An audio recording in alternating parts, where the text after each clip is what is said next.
How do you avoid that stigma as someone that advises law firms whenever you have things like that out there that maybe like, well, I don't want to have to freaking pay you like nonstop to help me with my firm?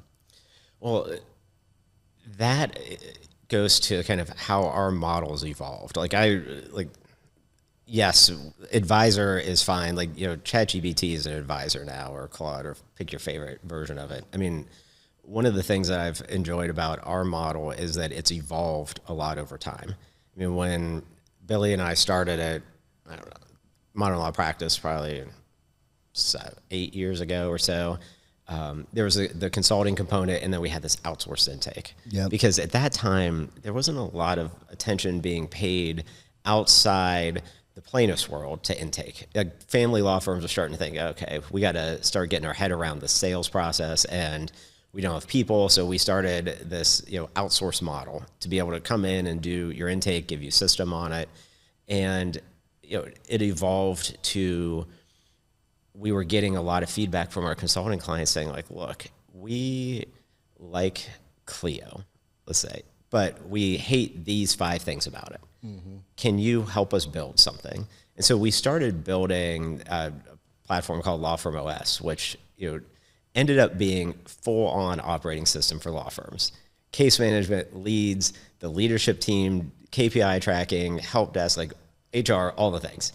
And it was a quasi SaaS model where it's very customized for the firm, but it allowed to fill in gaps where, let's say you did use Clio, but you wanted all these other things. And that's a hard model and a fun model to do.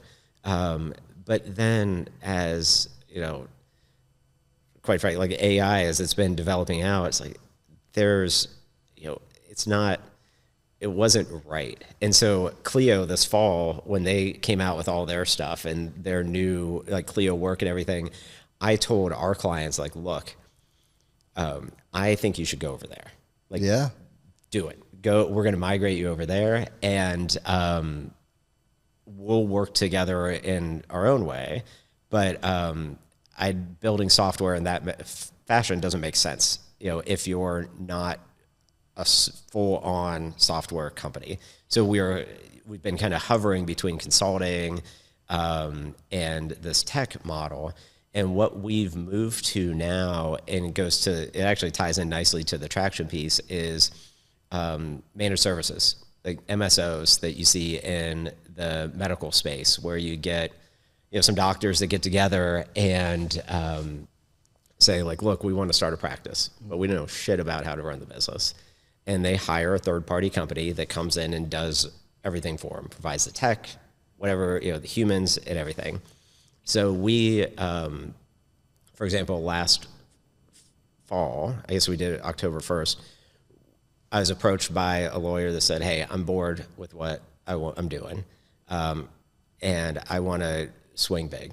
And so we built a model. We combined 8 of the leading family formation firms, adoption firms from around the country into one firm, and launched that and run the operations. We'll spin it off internally as it makes sense, but we built the model, run the show operationally. Right now, this week, we're going live with an MSO and a new law firm model for where the MSO is running marketing, intake, and operations for a network of firms, mostly focused on plaintiff's employment, PI, and some more complex business litigation. So we're still building the software. So we have an AI-first operating system, but it's our version of it. Not like, what does a firm want? It's, here's how we're going to do this. Yeah. Here's how agents fit into it. Here's how the latest version of something goes. And so we're not building it to sell the software. We're building it to run these operations, which is kind of fun. It's very different. And so I've taken out, we're advising. I don't give a shit about traction or scaling up or any of these things now from the standpoint of advising law firms, because if you're there, that's not a fit for us. We're going for working with firms that are like big swing firms. Yeah.